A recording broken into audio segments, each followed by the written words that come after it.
Sadgurubhyo Namo Namaha. Namo Namah Sadgurubhyo Namo Namaha. Jnana Vairagya Sampurnan Haribhakti Parayanan Purvacharyanam Vande Sampradaya Pravartakan. Hare Rameti Krishneti Nama Sankirtanam Sada Lokakshemaya Kurvantam Premikam Sadgurum Bhaje. Kalaye Sundarakaram Sadaika Priyadarshanam Ajnana Nashakam Devam Sadgurum Muralidharam. Shri Haraye Namaha. Shri Haraye Namaha. Shri Haraye Namaha. Gopika Jeevanaswaranam.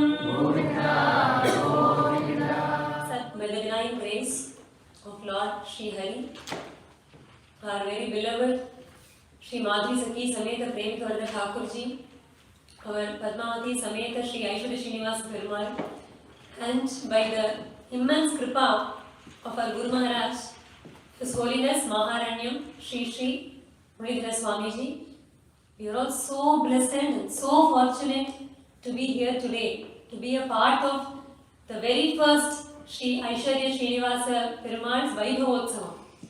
We are here to celebrate His grandeur, His glory, His majesty.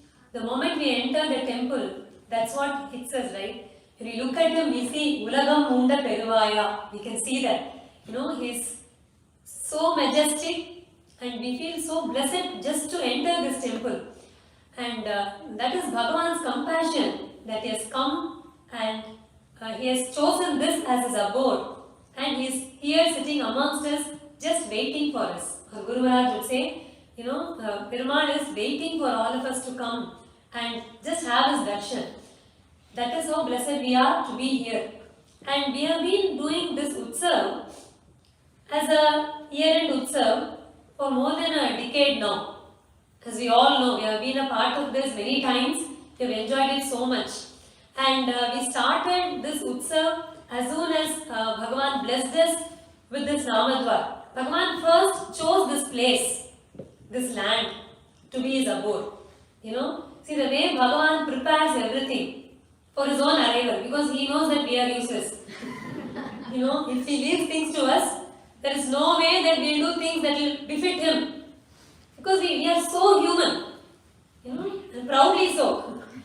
And Bhagavan is so divine, we can't even think of celebrating Him as we should. So Bhagavan sees to it that we don't do any kind of mistake and He arranges everything for Himself. That's His beauty. So first thing He did, He chose this place. He showed us this land. We missed it. Still He made sure that we finally get this land. And then we got this place, and the way He works, so very subtly, that's the beauty. Once this place was there and we had a very quick Namadwaar inauguration by our Guru Maharaj's grace, and then slowly He started coming in. His first presence was in the form of our Madhuri Sakhi Sameta Premikavarda Thakurji, who's still sitting here in a corner, as if he has nothing to do with this. But he is will always be the sole operator. He is the one who first came. He came in and then he didn't stop there. He came to this Namadwaar and we had been chanting Bhagavan Nama, Yatha Shakti, and he didn't want us to stop there. So what he did, he started, the way he plays, he started visiting houses. He said, I am from Krishna Ji ka khela. That is his divine play. So he started visiting places and he went to homes of devotees who he chose. He knew that they belong to me. He knew his children. So he went to their houses, gave them darshan, stayed with them, played with them, and slowly, very subtly, he started introducing kIrththi to them. These people didn't even realize he's doing. Slightly, he'll go, I'm sure he went and asked each of them, give me a new dress. Can you stitch dress for me? Will you have a wardrobe just for me? And then you go to someone else and you say, can you arrange for prasadam? We can have a small kitchen in my name. You can do something. And he started giving kIrththi. to everyone. And that way, he made the sambandham known to us. The sambandham is always there. The relationship between us and Bhagavan is eternal. That is what is Nitya Sambandham. But we don't remember it now. So he slowly introduced that to us. He gave us all this Krinkariya. And then he started, building the place for that. And then we had so many devotees. And all of them started chanting Nama. And this Namadwaar was filled with Bhagavan Nama. And as our Guru Maharaj beautifully put it, when you have so much Nama happening, that Nama vibration, when it reaches that absolute potential, it solidifies into a Archavatara. And that is how Aishwarya Srinivasa Perumal came here. That Nama became this Perumal. Naham vasami vaikunte, na yogi hridaye ravo, mad bhaktaha yatra gayanti, tatra tishtami narada. That is Parama Satyam, na, it is here. Because that, and it was all done by him. Nothing, he did nothing here. It was all his doing. He chose this place. He came first as Utsava Murti and he started traveling everywhere, correcting his devotees. He brought them all together and then made them chant Nama, and then he took this form of this Archavatara out of such immense compassion. Because when you keep chanting that Nama, as our Guru Maharaj would say, it will lead us to the Sakshatkara. When we say Sakshatkara, we always imagine something very different. We have our own ideas about it. This is Sakshatkara. Every time you come in and the curtain opens and you see our Sri Aishwarya Srinivasa Perumal, that is Sakshatkara. That's how he's coming. He has come here to bless us. That's the beauty of this Namadwaar, this temple. And such is Bhagavan's compassion. Whatever Bhagavan does, he has always done it only out of compassion. Right from the beginning. Not just, in the case of just this temple. Everything from the creation of this world is only out of Bhagavan's compassion. See, during Pralaya, we all anyway attain Bhagavan. So when you think of something like that, we obviously might, kind of feel that, Acha, anyway I'm going to go to Bhagavan. So why do I struggle now? Let me just enjoy my life in this world. And then anyway when I am in Pralaya, I'm going to reach Him. That is true. Whether we like it or not, even if you are atheist, you will have to go to Bhagavan. You have no choice there. So that is there. But the only problem with that is that you won't know that you are with Bhagavan. No, that's pathetic, is it not? Because, seriously, you just imagine, see, our Guru Maharaj would give a very beautiful example. He would say, see, there's a little child, right? And the mother has so much love for that child. And the child is on the lap of the mother. So it is right on mother's lap. But the child is sleeping. And this mother is, doing everything, kutti kutti, puttu kutti and all that. Does the child know anything? It has no clue. It is blissfully sleeping in its own ignorance. It's completely ignorant about how, its mother is fondling it. And it's totally oblivious to it. That is how we will be in Pralaya. We will be in Bhagavan. With no clue that we are in Bhagavan. And by the time we realize we will be in this world again. We will never realize actually. But Bhagavan, when you attain like that, and Bhagavan looks at all those jivas, Bhagavan feels bad for us. Like I said, the temple story. It starts there. It's Bhagavan who starts feeling bad for these jivas. He feels, these jivas don't know that I am here for them. That they don't have to struggle.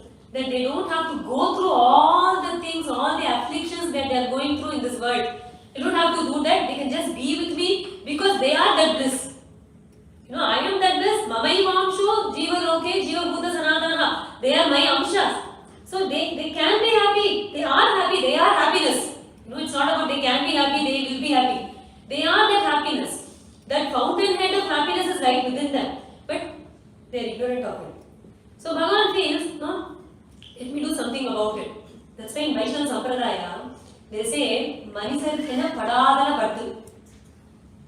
The effort that Bhagavan takes for us to reach Him is so much more than what we would do. It's easily more because we do nothing. So whatever Bhagavan does is actually very much more than what we can ever do. And that's why he says, all the acharyas, they say, Marisar kila padadana pattu. Bhagavan, that is why Ramayana, Valmiki Maharishi, our Guru Maharaj shows us these things so beautifully. When you read Ramayana, you find, we all know the story. We all know the storyline. And we know how Bhagavan was sent to the forest by Kaikeyi Amma. He gladly left everything and he went. And our Sita Mata was very adamant. She said, I will not leave you. I will also come with you. And she also came along. And Lakshmana, we don't even have to talk about Lakshmana. It is like a package, If there is Sri Rama, then Sri Lakshmana will always be there. Because Vishwamitra called for Jeshtam me Dhatu Vargasi, you have to give me the eldest one. And when Rama came, no, Lakshmana came along. So they said, he said, see, if you want Rama, he will come. If you don't want him, Rama also won't come. So that's how the package is. So Lakshmana also went along. They all went there and we know how Ravana, he carried away Sita Mata. See, in any kavyam you read, any story you read, when something like that happens, and then you take the story to the point where, the Nayaki of the story, she has been carried away by the villain of the story, and you should be showing what she is undergoing, is it not? But Ramayana doesn't go there. Once Ravana carries Sita Mata and he places her in Lanka, our Valmiki forgets her for some time. He comes back to Ramachandra Prabhu. And then begins the wailing of Bhagavan. The way he cries, he pines, he searches every tree, every shrub, every grass, every tinka. You see, if anyone can give him a clue about Sita Mata. Our Valmiki shows how much Bhagavan cries for Sita Mata. He does not show how much Sita Mata cries. In Sundarakandam, finally she does say, we get to see a glimpse of what she has undergone. Because by the time we are introduced to her again in Sundarakandam, she is Upavasa Krisham Dina. She has become so thin, she has lost so much weight, she has not had food for 10 months, she has not had even a sip of water for 10 months. We get to know all that only later in Sundarakandam. But before that, we see how much Bhagavan cries. And then what did Sita Mata do? The only thing she did was, she sat there under whatever tree she was placed in Ashokavana, and she kept chanting Ramanama. She kept praying for Bhagavan to come. That's it. She did not lift her finger. She made no attempt to reach Bhagavan. She didn't try to run away.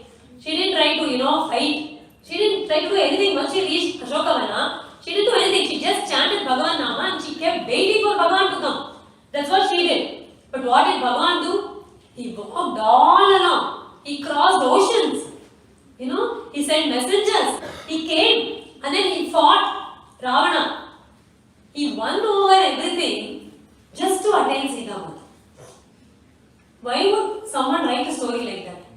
Where they would focus on how the hero is crying, how he is pining. What is the whole point? There's a point where even Hanumanji feels that something is wrong with Rama. It is, why would someone cry so much for, someone like, as far as Hanumanji was concerned at that moment, he thought it's another lady, just a wife. Why is he crying so much for her? Only till he saw Sita Mata. The moment he saw Sita Mata, he thought Rama has not cried enough. He said, how she is, and why is he not, how is he even alive without her? That's how he felt later. But not before that.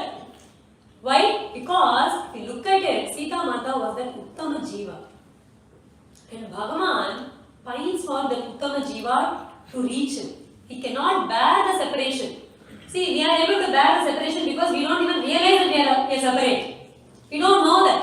But Bhagavan knows, is it not? He knows that we all belong to him. So it is he who feels so bad for us, for our sake.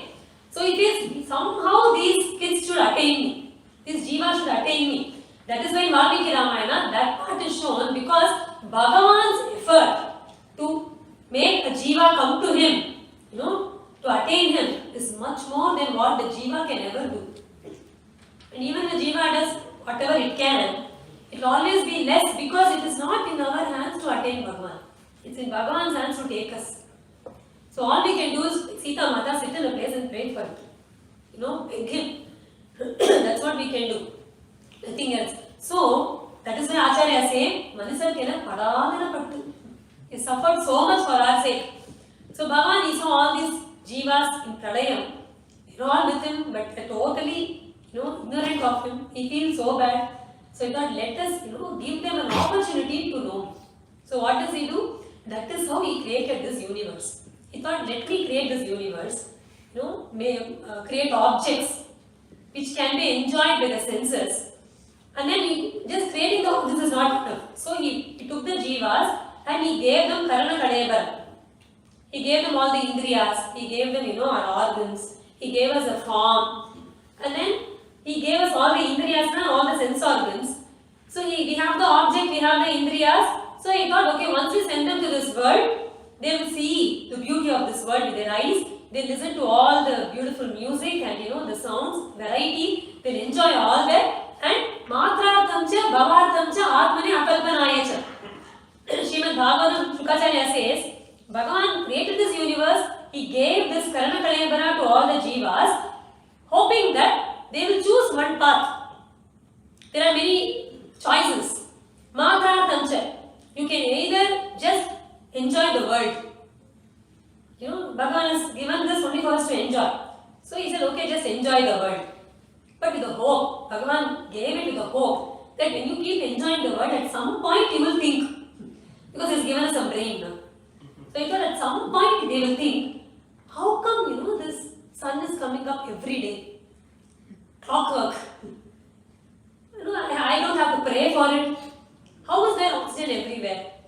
Like we always say, things that are really necessary for our living, Bhagavan has given to us for free. Is it not? Like we were talking about, the dentist a couple of days back with a few of them. I always say this in the lectures because it's something that I can relate to. Bhagavan gave us 32 teeth free. One tooth has a problem. Even in India, it's 10,000 rupees now to treat it. It used to be cheaper. I remember I started telling this example 20 years back. I started with 1,000 rupees, 2,000 rupees, now it's 10,000 rupees. But Bhagavan gave 32 of that free. See, if you have to live, you need to breathe. You need oxygen. You need water. You need food. Right? All Bhagavan is given for free. Of course, we bottle the water and we sell. We are very smart. But Bhagavan gave it for free. Yeah, all the essentials. That is Bhagavan's compassion. He has given us everything. So finally he thought, maybe they will think that how come, there's a system where we need oxygen and that's how we can live, and there's a system in place for oxygen to be available. We can't do these things. No? It is not in our hands. Right? We can try to create things with what we have been given. We can't create things that don't exist already. We can't do that. We can't even imagine. Can you imagine a color that you have not seen? The question doesn't make any sense, is it not? it can't make any sense because we can't do that. Up to limited. We are so limited. And Bhagavan thought at some point we'll realize it. And I think, okay, how come I'm here? Nothing with it. Forget about the world, forget about Surya, Chandran, everything. About all the galaxies. At some point, should we not think, how come I am alive? Why am I here? Why was I born? Basic question, is it not a basic question? Why do I exist? Forget about what I should do after I exist. Right? Should I lead this life, that life? Forget it. Should I not just think why I am here? So Bhagavan actually, he thought we'll think all that. We have better things to do. But Bhagavan thought, okay, some point they will realize.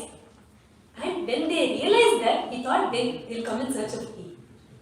Wow, he has that. He thinks, they'll come to me then I will take him.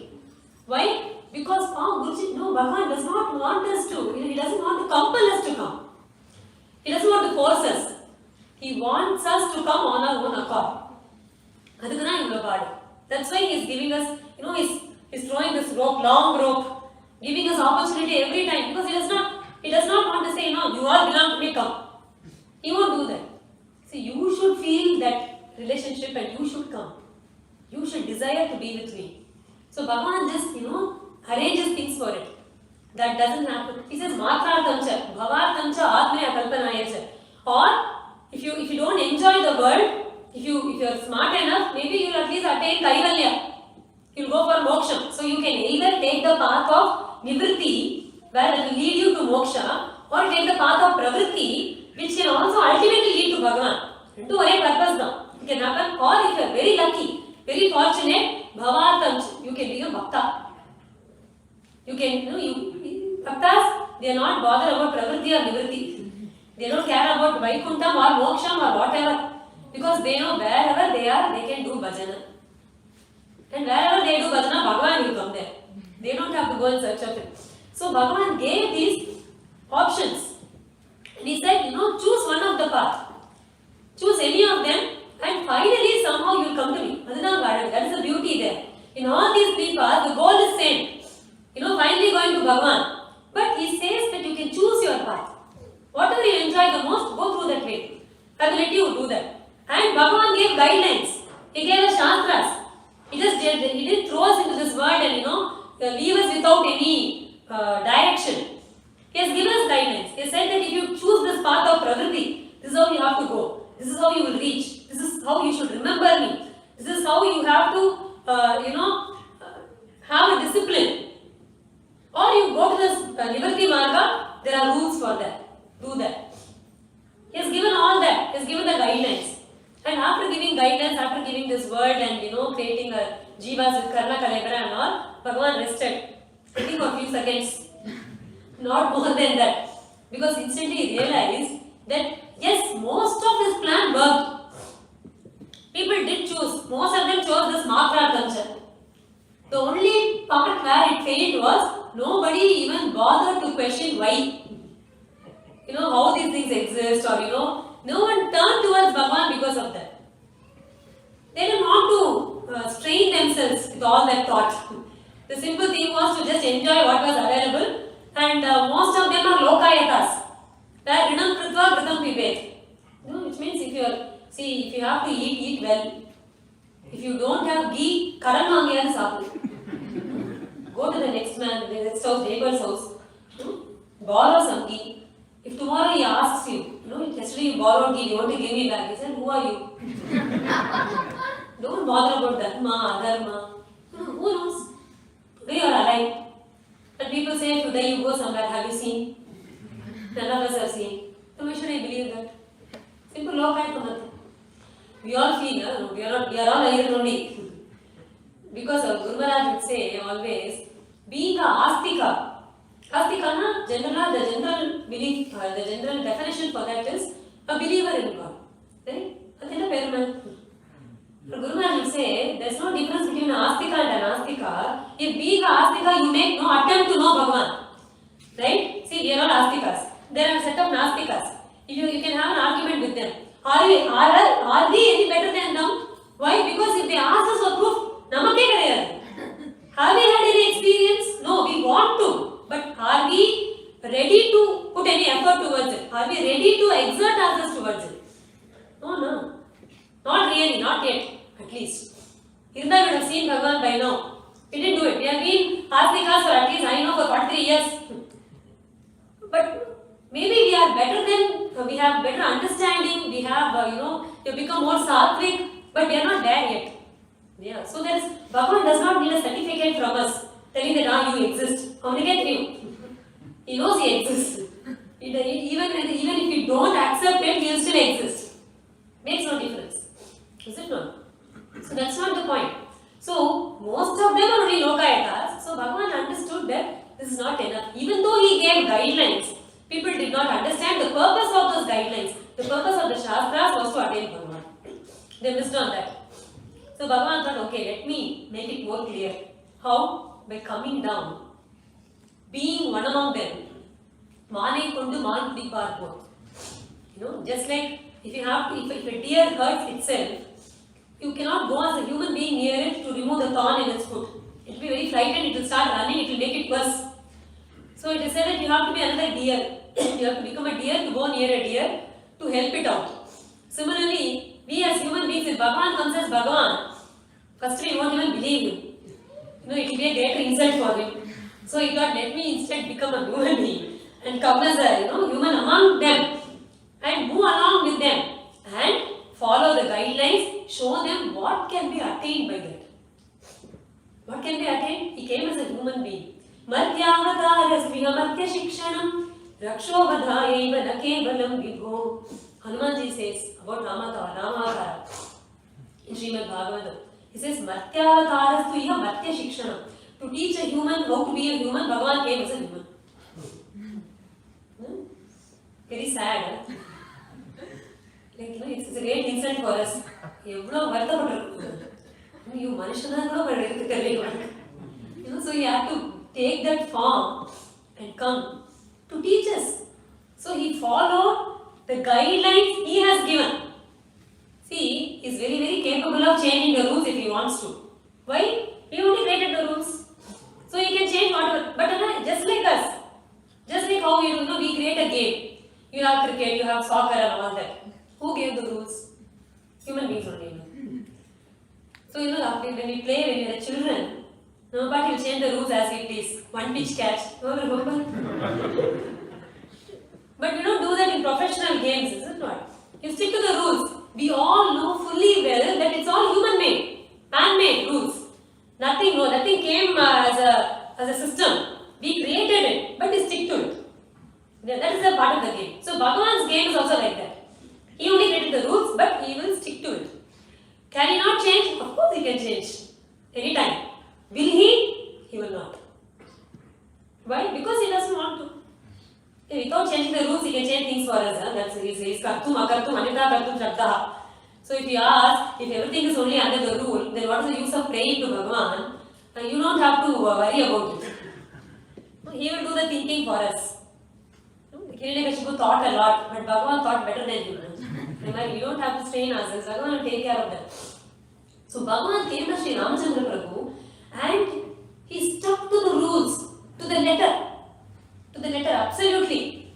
And today, though Bhagavan kept insisting, the whole of Ramayana, everyone says that Bhagavan is Vishnu, that Bhagavan is this, Bhagavan is that. Ramachandra Prabhu says, Atmanam Manusham Manye.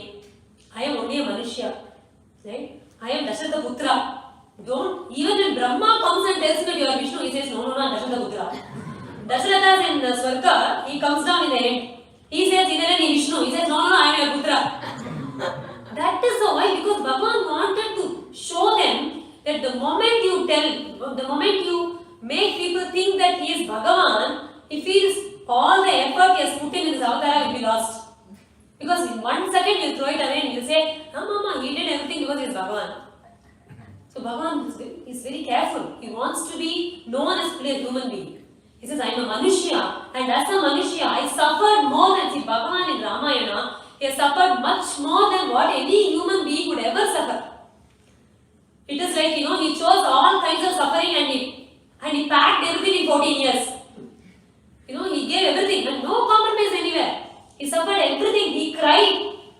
Of course, as bhaktas we say, that's drama, but it is not drama. Bhagavan doesn't want it to be known as drama. He says, I cried for Sita Mata because I suffered through it.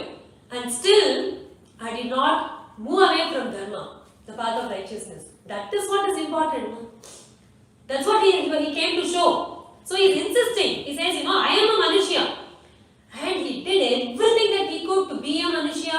He did everything to show that being a Manushya, in spite of all the circumstances, you can still walk the path of dharma if you choose to. He never says it is going to be easy. It may not be easy. It may not be comfortable, but you can choose to. Bhagavan showed that. And finally, Bhagavan, for a moment, he actually thought that maybe now that we have this wonderful avatara, people can just replicate. All they have to do is Karpa, Ramabhiranayana, Matrum Karparo. They have to just follow what Ramabhiran did. Not completely, then we become Devam. That won't happen. And Guru Maharaj would say, if you even emulate Ramachandra Prabhu, just point not 1%. People will call you Mahatma. That is the standard that Ramachandra Prabhu showed us. But at the level to Bhagavan showed so that you can emulate at least a bit of it. And Bhagavan thought, no, maybe they'll understand the purpose of the guidelines, the Shastras, and the dharma, and how being born as a human being, you can be celebrated as Bhagavan if you follow dharma. That's what Ramachandra Prabhu did. He said that would do. But Bhagavan was, in for a shock. Because in spite of Bhagavan following all the rules, finally, the end of Ramayana, even today, the most famous topic for debate is, was it right on the part of Ramachandra Prabhu to have killed Vali from behind, hiding? Vali appo othundam. Back in Ramayana, Rama's time itself, before even he died, right? The small gap between the arrow striking him and his life leaving him, right? He agreed that what Rama did was right. We still have a problem with it. So Vali should come again and he should say, it's not happening. But that is what everyone is questioning. Bhagavan thought, the problem is because I came as a human being, they take me for granted. So next avatara, super avatara. He said, the very beginning of the avatara, tam adbhutam balakam ambujekshanam chaturbhujam shankagadaryudayudam.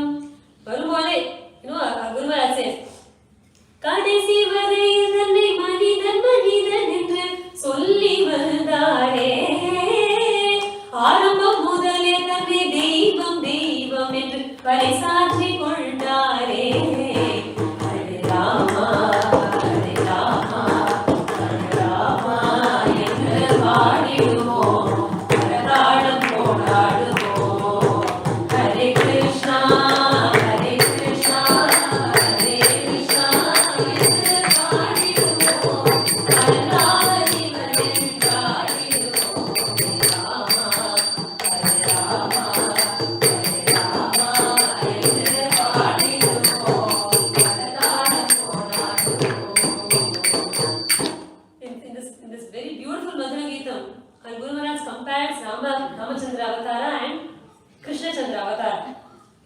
In that he says, the last para, last charanam, he says, Kadasi varayil thanai manidan ennu solli vandare. But in the case of Krishna Avatara, Aramba mudale thanai deivam deivam endru parisaatri kondar. He blew his own trumpet and he declared to everyone that I am Bhagavan. No one should have even a bit of doubt about it. He made it very clear. And everything he did, 6 days old baby, he killed Bhutana. Effortlessly. Within a month, Chakatasura, Trinavarta, Vatsasura, Bakasura, all within 10 years. 7-year-old child lifting Govardhana. So no one can ever question that, you see Bhagavan, that is how he did his entire avatara. And after doing all that, Bhagavan thought, now at least I am there.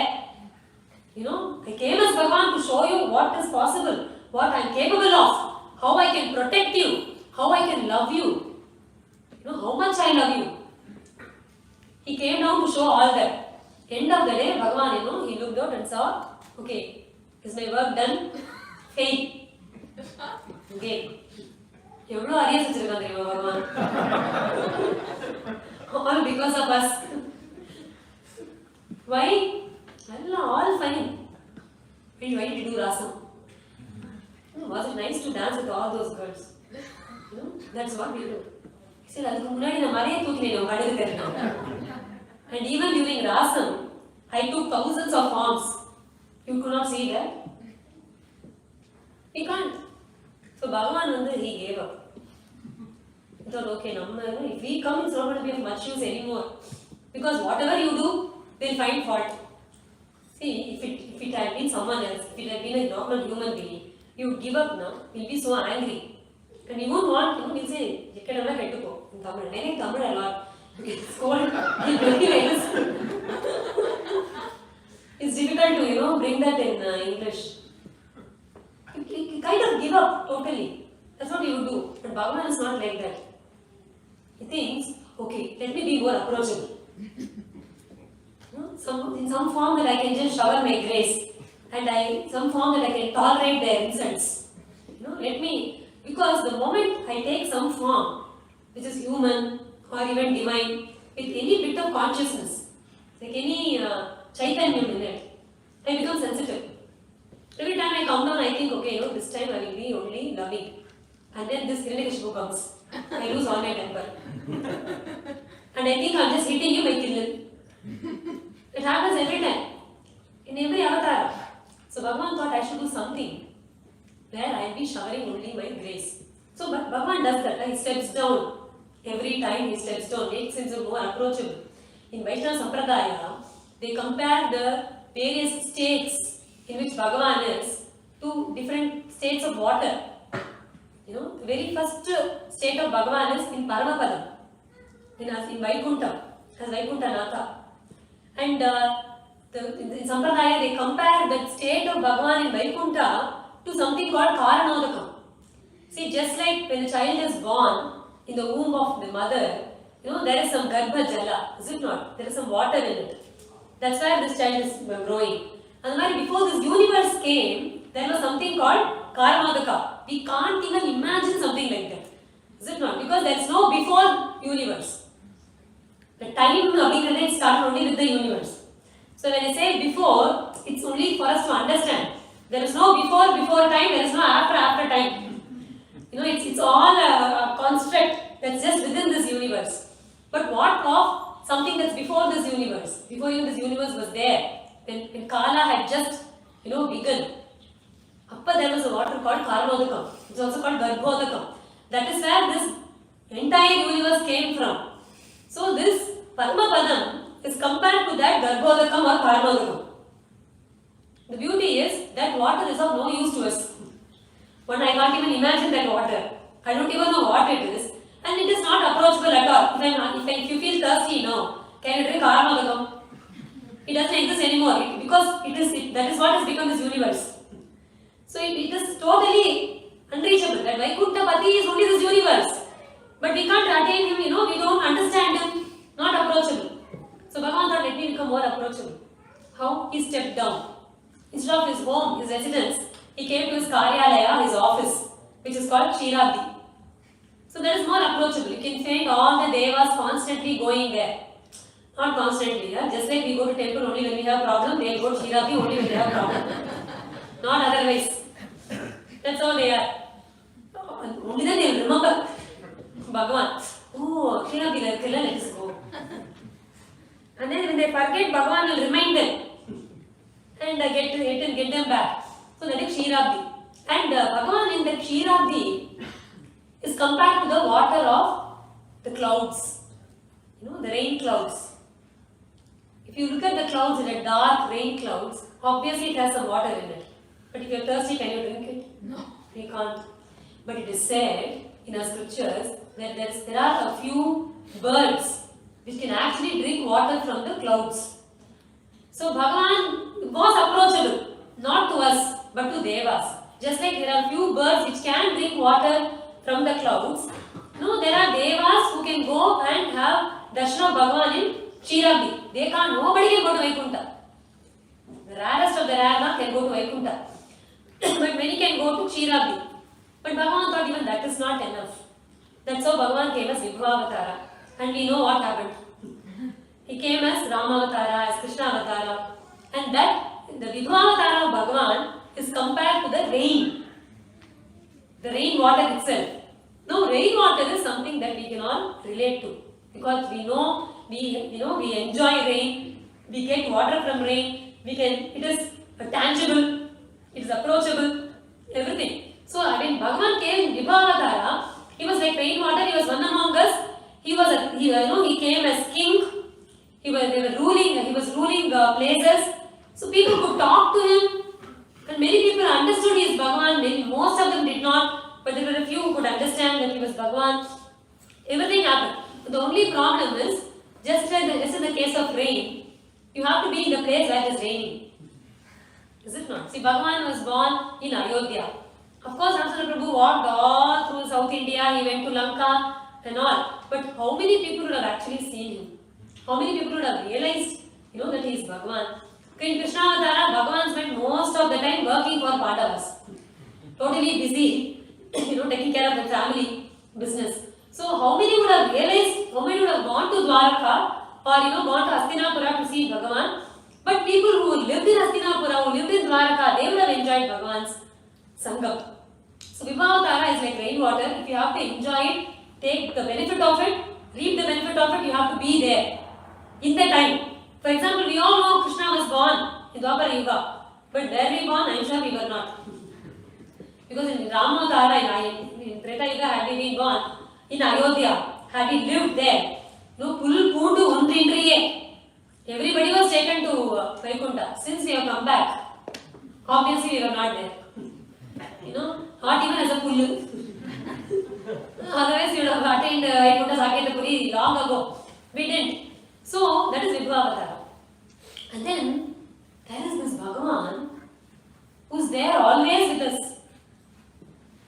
He is called Antaryami. How do I know? I am talking only because he is there. You are listening only because he is there. Otherwise, this won't be possible. He is what we call as life. When someone is dead, what leaves them is Bhagavan. That's all. You see a little ant running here for sugar, that's Bhagavan. No, that's Bhagavan there. That's called Antaryami. So we know this, we understand this, intellectually. But we cannot experience it. If you have to experience Bhagavan as an Antaryami, if you have to realize Bhagavan who is right within you, you have to practice yoga. And that is compared to the bore water. Like, water under the earth. It's there, no? There's water under the earth. If you're thirsty, can you dig easily and get the water? You can't. You need to have a bore, go deep enough to bring the water up. Namari, Bhagavan is there within us. But to realize him, we have to practice yoga. You have to, have yama, niyama, asana, pranayama, pratyahara, dharana, dhyana, samadhi. You have to go there. Only then you can realize it. There is the other one. And finally, Bhagavan, because he is the most compassionate, he has taken this beautiful avatar called Archavatara. That is how Bhagavan is sitting in the temples. This Archavatara is what, that is why all the Alvars, all the Vaishnava saints, all the Shaiva saints, even all the Nayanmas, all of them, they show only Archavatara. And Alvars were the foremost among all the Bhaktas. They are the first three Alvars were the very first Bhaktas. They were the ones they were pioneers. They showed us this beautiful path of Bhagavan Nama Sankirtana. Very simple. If you look at Vedas, they talk about deities whom we cannot see. They show a kind of worship which is very difficult. Not easy. And lot of conditions, lot of discipline is needed and lot of exceptions are there. Not all can do it. You can't do it everywhere. You can't do that kind of upasana anytime, anywhere. Doesn't work like that. And not everyone has the capability to understand the upasana and execute it to perfection. Doesn't happen. So they showed us deities whom we can't see. But Alvars, they, the Vaishnava saints, they showed us a very beautiful path called Bhagavata Dharma. Where they said you can see Bhagavan. Where Tirallikeni Kantene, Pierlandil Kantene, we can sing now. That is how Bhagavan has come. They showed us Archavatara, Bhagavan in the temple, where we can go, we can see, we can, dress him up, we can offer him food, and he will also talk to us. That is the beauty of this Archavatara. And how do you make him talk? Very simple. Chant Bhagavan Nama. Nama Sankirtana is enough. When you do Nama Sankirtana, the path to attain Bhagavan is Nama Sankirtana. And how do you see Bhagavan? Go to the temple, Bhagavan is there waiting for you. Simple path. That is the fifth state of Bhagavan in the form of Archa. Like you can compare it with water. And this water is like when you have this rain, you have to be there when it is raining. But the other option is to have some rainwater harvesting. That can be done. Then you have reservoirs. You build lakes where you can store the water. And then it will be available for people who are not there during the time of this avatar also. Archavatara is like that. It is like lake. That anyone can go get water whenever they want. So Bhagavan is readily available there. And our Guru will say, Bhagavan has gone one step further. Sometimes in the reservoir, the modern Kali Yuga, we don't have the patience or the energy or the inclination to even walk to the reservoir and get the water. So what we do, we have a pipeline, have a tap, get the water inside. The Bhagavan, this Archavatara, What he has done, he has become Kuti Archavatara and he has come home. We have a Kuti Puja room, we have our Krishna place there, and yes, that is tap water, he is there. Same water, same Archa, same Bhagavan is there. That's why Guru Maharaj would say, when you pray for anything, many of us pray, no? We'll pray if we have a problem, we have a health issue or something. We'll say, I'll come to Tirupati, or I'll come to Guruvayur. I will come and do this, I'll do Anga Pradakshina, I'll offer this puja. We do this prayer, no? And Guru Maharaj would always say, if you really believe that Bhagavan is there in your puja room, you should pray to him. Yeah, have you ever prayed to your own prayer where say, I gave you 108, Kolkata, if you do this? We won't know. We have to go somewhere to do that. Because okay, we don't have belief that Bhagavan is there. But he's actually there. He's come through the different taps. We have tapped his energy into that Kuthi Murti. He sits there. That is his compassion. So Bhagavan has Archavatara, has this Archamurti. He's there everywhere, and not in just one or two places. We have lot of temples, but amongst all of them, we have 108 temples which are called Divyadesams. These Divyadesams, why do we call them Divyadesams? Because in the Vaishnavas they beautifully say, Bhagavan and ugandu irukam. Bhagavan is there in all the temples, but in Divyadesa, Bhagavan, he desires to be there, it seems. So he is very happy to be there. Why?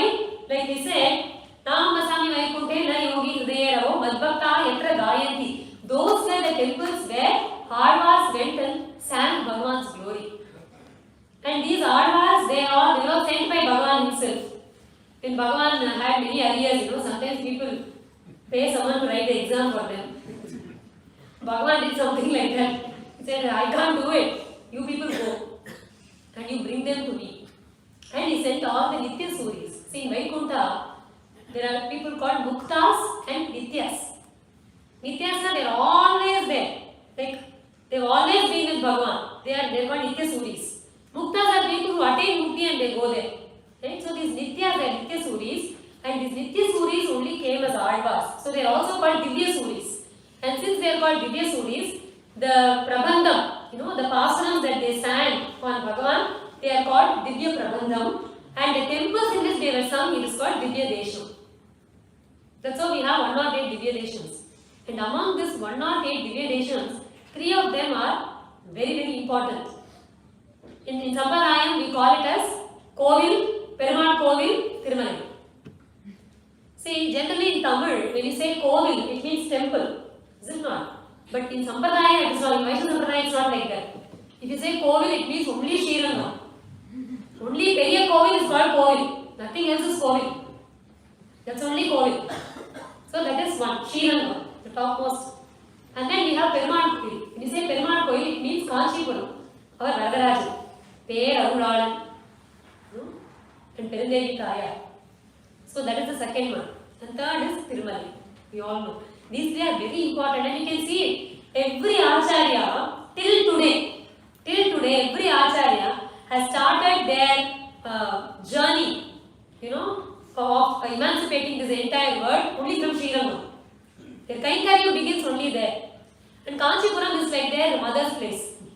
For Ramanujacharya, Kanchipuram, Kanchi Varadan was everything for him, and Ranganathan had lot of work for Ramanujacharya, for Yatirajan. So, but of course, Ramanujacharya did not go there at all because he had Aishwarya Swami, our Yamunacharya as his Acharya. But he didn't even know that. Yamunacharya had already picked him as his disciple. His Kataksha was enough to sanction that Ramanujacharya was his disciple. But Ramanujacharya never got an opportunity to be with his Guru. And when Yamunacharya, when he realized that he was going to give up this body, he wanted to initiate our Yatirajan. And he sent a word for him. And Yatirajan came running. But by the time he came, his Acharya attained Paramapada. You won't believe, but Ramanujacharya went to Srirangam to see his Acharya. And before he reached, his Acharya attained Bhagavan. Right? Our Yatirajan was so angry with Ranganatha. Not his Acharya, he was so angry with Sri Ranganatha, he refused to go to the temple and see him. He said, had it been my Varada, he would have kept my Acharya alive till I come. He didn't do it, so he didn't see. He walked straight back to Kanchi Varadan. So Ranganatha knew he won't come easily, but he has a lot of work to do. Right? It is like the in-laws trying to bring the daughter-in-law back home because he was already married, but he didn't know that. And our Ramacharya did not even think of Srirangam. But Ranganathan tricked Bhagavan. He tricked Kanchi Varadan by sending a Arayar.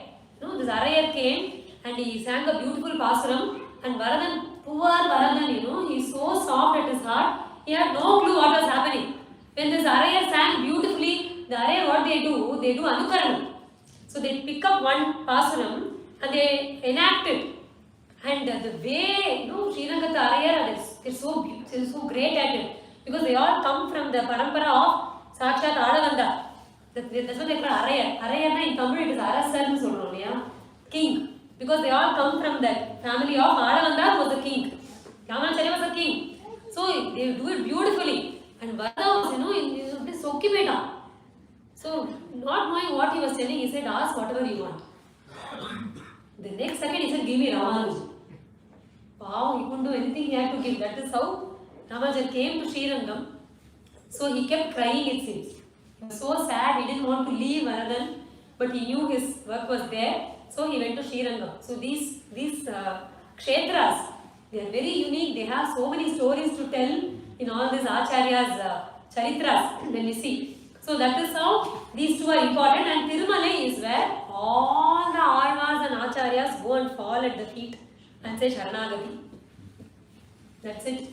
Tirumala is where no one will have any other bhava. It's only Sharanagati there. That is the beauty of this. And if you look at it, Ranganatha Perumal was sung by almost all the Alvas. Madhukavi Alva did not sing because he will not sing Deva Matra Ariye. So he did not sing anyone other than his own Acharya. But otherwise, almost everyone has sung Ranganatha, all Alvas. And Tirumala also, almost 10 Alvas have sung Tirumala. That's the beauty. The greatness of Tirumala lies in the fact that not just the Alvas, but even in our 18 Puranas, there is mention of Venkatam. If there is either a mention or the Maharanyam of Venkatachalam has been spoken in lot of detail. You take Brahma Purana, Padma Purana, Brahmanda Purana, Skanda Puranam. In all these Puranas, you find, even in Bhagavata Puranam, you have the mention of Venkatam.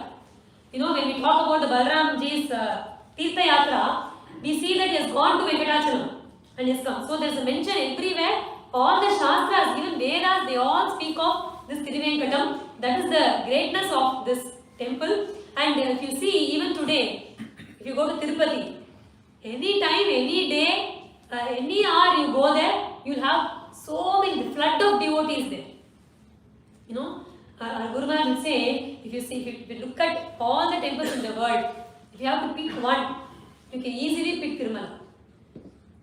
Because it is like the most unique amongst all temples. Perumal is the most unique amongst all Perumal. He was the first one to come as Archavatara. That is why our Guru Maharaj sings, Agara Archavatara Devame Nigarila Vegame Kaliyuga Varadane Agara Archavatara Devame Nigarila Vegame Kaliyuga Varadane Magana Pudai Kana Malarmage Mananane Magana Pudai Kana Malarmage Mananane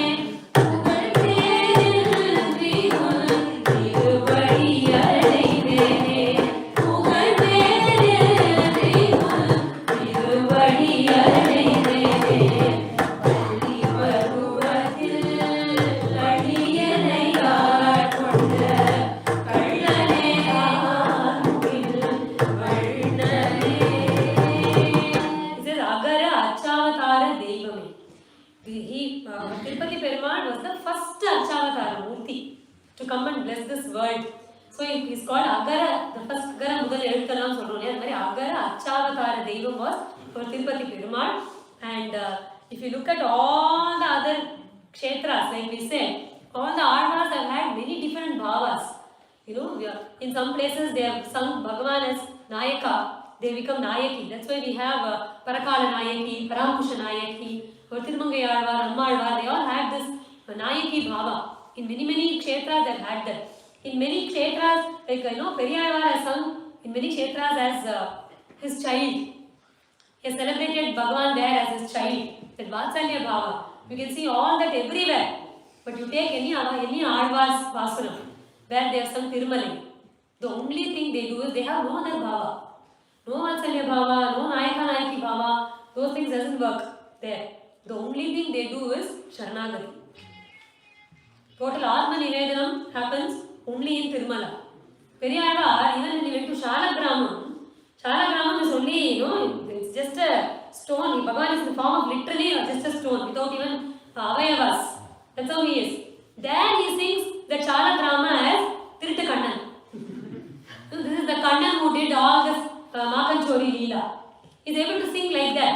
But when he comes to Tirupati, Perumal, he does only Sharanagati there. He cannot think of any other Bhavasana Bhavana, it doesn't work there. That is the beauty of the Kshetra. And our Nammazhwar, he also has, he is very famously called as the Parampusha Nayaki.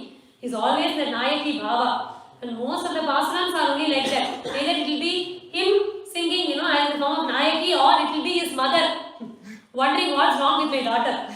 That is how most of the pasurams will be. But when it comes to our Tirupati, he sings ulagam unda peru vAyA, ulappil kIrththi ammAnE, nilavum sudar suruli moorthi, nediyayadiye naaruyire, tiladam ulagu kai ninra, Tiruvenkatam Perumane, kula tolladiye munapadam, kudumaru kuraye, ulagam unda peru vAyA. If we start getting into the commentary of these pasurams, we need 10 days or 10 years just to enjoy that. But we can't skip also, because there is so much of rasam in this. Here he is actually, this is again lamenting, and he is doing Sharanagati. He starts by saying ulagam unda peru vAyA. ammAnE da inga. It's only ammAnE. That's why he is going to finish it with saying kudumaru kuraye. Right? He starts by saying ulagam unda peru vAyA. What does that mean? Ulagam unda peru vAyA. Obviously Bhagavan, the moment you hear that statement, that sentence, we imagine Bhagavan having a big mouth. Peru vAyA. Why? Because he needs a big mouth to eat this entire world. During Pralaya, Bhagavan swallows this entire world. Ulagam unda peru vAyA. That's why he got that name. So does he need a big mouth to swallow this world? Not really. In Bhagavan we see that Bhagavan, in the lap of Mother Yashoda, he has just had one handful of mud. And she says, open your mouth. And the moment he opens his mouth, she is saying, ulagam unda peru vAyA. And that vAyA is only chokku vAyA. So it's a small vAyA. It is a small mouth, puttinam. But he could show his entire world in that. So peru vAyA does not mean he needs to have a big mouth. He does not need mouth at all to eat this entire world. He just absorbs it into him. So what does it mean when he says ulagam unda peru vAyA? See, sometimes if a child likes a particular sweet, say jangri or halwa, and mother has made fish, right? She has made a fresh stock of that. And she offers, you say, jangri samadra. He says, yes, give me. She'll give one. He says, Podma. He says, give me more. It can't eat all that. But it will get all the jangri, the whole dabba it needs in front of it. And it will feel, Appa, I have all of it now, I can eat. But it can't eat, And that is called the love that the child has for the sweet. That it feels it can eat of everything. And the here, Bhagavan's ulagam unda peru vAyA is something that Bhagavan shows to eat all of us, it seems. He has so much love for his devotees that he says, all of you come. I take all of you into me. Adukku he is saying, ulagam unda peru vAyA. He is so eager that peru vAyA here shows the eagerness of Bhagavan to take us all into his fold. That's what, see, Nyayama, if you look at it, logically, we should only be so eager to attain him. Yeah, but that doesn't happen. We are eager to attain everything else. but we are not eager to attain Bhagavan. So Bhagavan is very eager to attain us. It's called Perivachan Pillai. He has given commentary for all the pasurams. Here he says very beautifully, Unnudaya Paripukkum, Ennudaya Artikkum, Enna Serthi Undu Engindrar. Bhagavan's Paripur, his eagerness to attain us is so much. And my arti, my desire to attain you is zero. There is no way, you can't bridge this gap at all. That is how we are, right? When we are so indifferent like this to Bhagavan, should not Bhagavan just leave us? He said, no, should we not just leave us? He does not do that. Because Perivachan Pillai says, Bhagavan knows the danger that we are in. See, we don't know two things. One, we don't know the danger that we are in. We don't know how horrible the samsara is. We are like that pig which loves, the sagada. It is very happy in the ditch. Is it not? So we look at it and we think, it is in this dirt. It feels, Swargam, why is he so bothered about it? That's how it feels. So we are very happy in the samsara. We don't understand that we have a problem. That is how we are. But Bhagavan remembers, he understands that we are in problem, that we have a danger. Second thing we don't know is, we don't remember the sambandham. We don't remember a relationship with Bhagavan. Bhagavan remembers that also. Our Alvar, Kulasekara Alvar, he says, he gives 9 kinds of sambandha that a jiva has with Bhagavan. In his pasuram. He says, we have the sambandha of Pita and Putra, where Bhagavan is our father and we are his child. We have the sambandha of Rakshya and Rakshaka. We are the protected, Bhagavan is our protector. We have the sambandha with Bhagavan. We have the Sesha Sheshi Bhava, where Bhagavan is the master and I am his servant. We have Bhartru Bharya, where Bhagavan is like the husband, Nayaka, and we are his Nayaki. We have that sambandha. We have Gyatru Jnaya, where Bhagavan is the one who really knows. He is the knower, and we are the known. That sambandha is there. Bhagavan is the Swami. We are his swa, it means we are his possession. That is the 6th sambandha. Then we have something called Adhara Adeya. Bhagavan is the one who supports us and we are the one who is supported. And then Bhagavan has Atma, Sharira. Bhagavan is the Atma, we are the Sharira. Right? We have all the sambandha and finally Bhogya and Bhokta. Bhagavan is the true enjoyer. He is the Bhokta and we are the one who enjoy. We all have all these sambandha. We have no clue about even one of this. We don't even think of any of this. See, there is a rich father, big businessman. He has all the wealth in this world. He has only one child, one son. Right? And all he wants is that son to be with him, enjoy this wealth. That's all he wants. But what the son wants, he wants to go outside the residence. He doesn't want to stay with his father. He wants to go elsewhere. He wants to work for his own, getting his money. His father keeps telling him, you don't have to do all that. You have everything here. He says, no, I'll come. And he keeps going out of country, staying elsewhere. And he's continuing to do that for a very long time. Finally, one day when he decides that, okay, I'm done with all this. Let me go back to my father. Does he have to do anything to gain all the wealth? Never. It's always been his. His father has always been ready and wanting to give that only to him. All that had to be done was this fellow had just to accept that and come back. That is exactly what we should be doing. In Bhagavan, Brahmaji says, Mukti Padesa Daya Bhak. In Tamil, there is a very famous, I don't know, we don't use those terms anymore, I guess, but at least few of us would know. Dayadi Gadi Abhi Sulva. Right? And you know where the Dayadi comes from? Dayam. The Sotukku Panketna Dayadi. That's what we say. The Dayam is a Sanskrit word. Actually, when we play Dayakata, we say Dayam. That is wealth. Sottu. And the Mukti Padesa Daya Bhak. He says that Mukti Padam is your Sonda Sottu. It is your wealth. Bhagavan is, keeping it, he is saving it only for you. It is yours anytime, any moment. All you have to do is just go to Bhagavan and say, I want it. And he says it is already yours. There is nothing to give. But we don't realize it.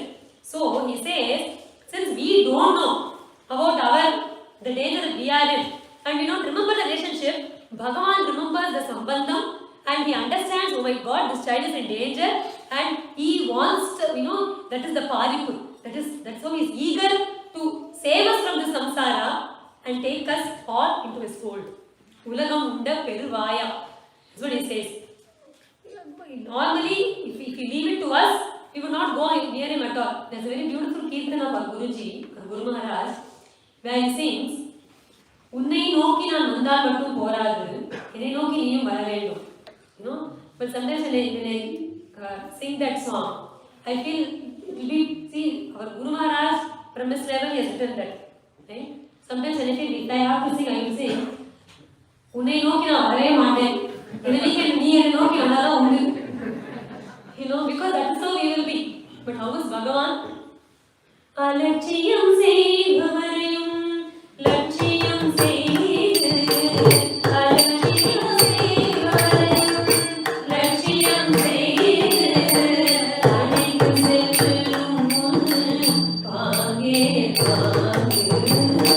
paage paage, anikam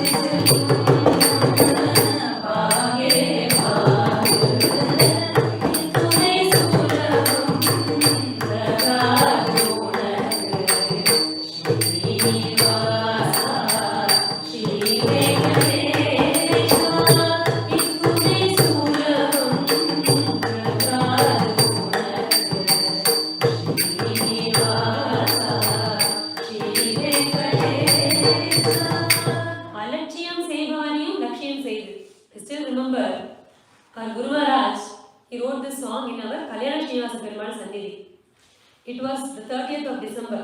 I think it was in 2015 or somewhere like that. And our Guru Maharaj was inside the Sannidhi. Most of us who have come to the temple would know. And you have levels of Sannidhi, and he was in the innermost Garbhagraha when he wrote this song. And we were all outside. And even the ones who were writing the song and singing along, they were also only outside. So when Guru Maharaj sang this song, we all sang Lachiyam Sevavarayum. We didn't understand that at all. And Swamiji turned and he said, Lachiyam Sevavarayum. Because we can't understand that compassion of Bhagavan. So we say, Namadwaar. If someone doesn't care for us, we won't care for them. But Bhagavan is not like that. Kudare vellu sir govinda. If you don't care for him, he'll care very much for you. He will say, that is the girl, that is the child that I want.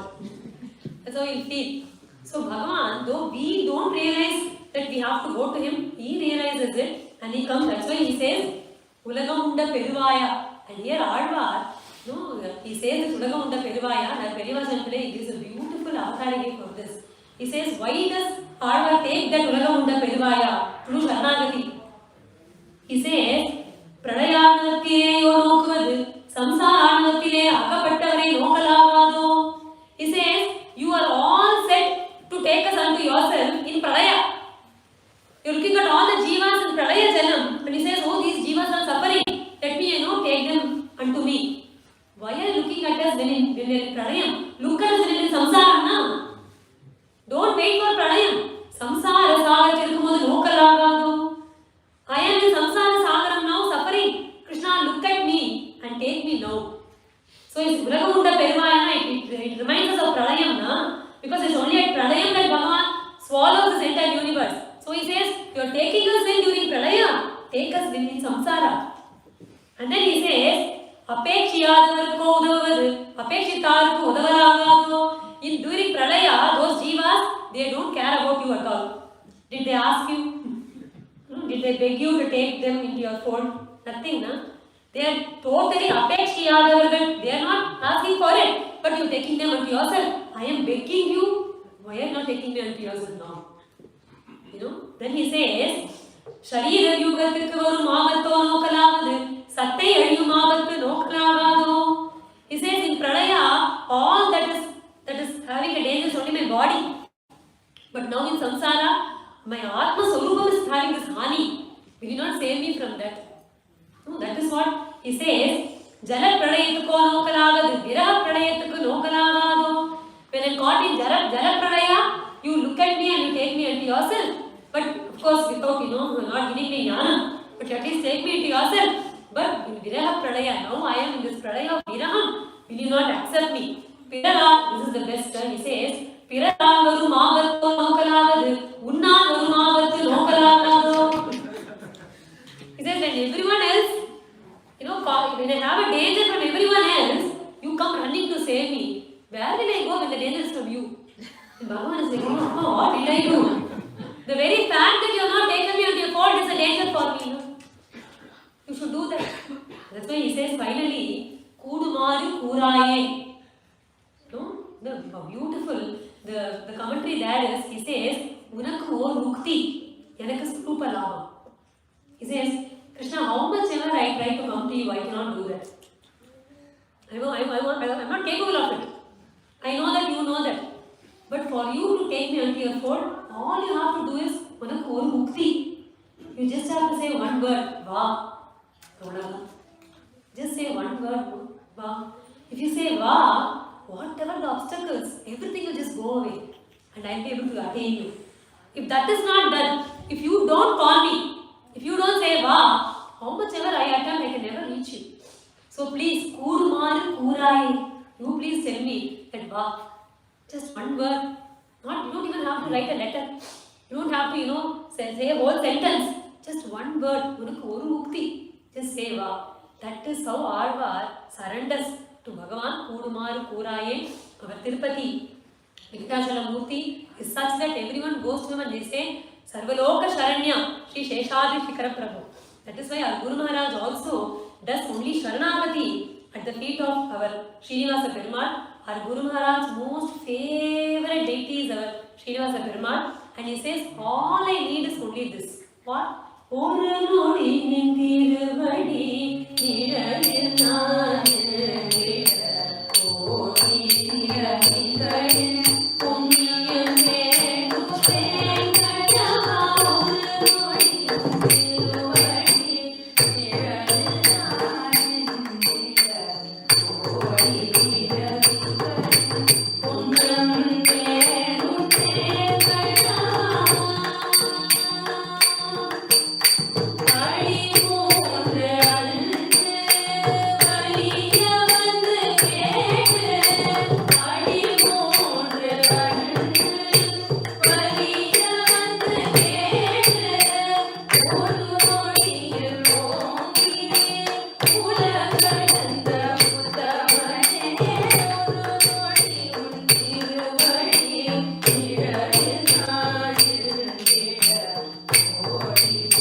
All I have to do is Oru Nodi in Tiruvadi Niralil Nan Nundridam. That's all I want. And he says Sharan Pugundene. Finally, all the Advas, all the Vaishnava Acharyas, all our Purvacharyas, our Guru Maharaj, everyone, when they come to Venkatachalam, to our Srinivasa Perumal, they do only Sharanagati, and that is what we can also do, because that is the final step. Whatever path you take, Shravanam, Kirthanam, Vishnu, Smaranam, Padasevanam, finally Atmanivedanam. That is the entire purpose of Shravanam. the entire goal of Kirtanam is to attain the state of Atmanivedana. It is the Lakshyam. It is not sadhana. It is the sadhyam, which means it is not the path. That is the destination.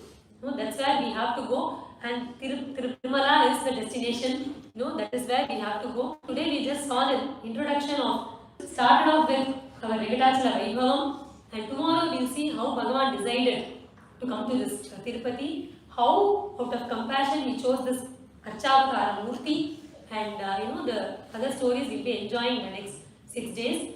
With that, remembering and with gratitude the feet of Bhagavan, our Guru Maharaj, we'll continue this katha tomorrow. Kayena vacha manasendriyeva buddhyatmana va prakrite svabhava karomi yat sakalam parasmai narayana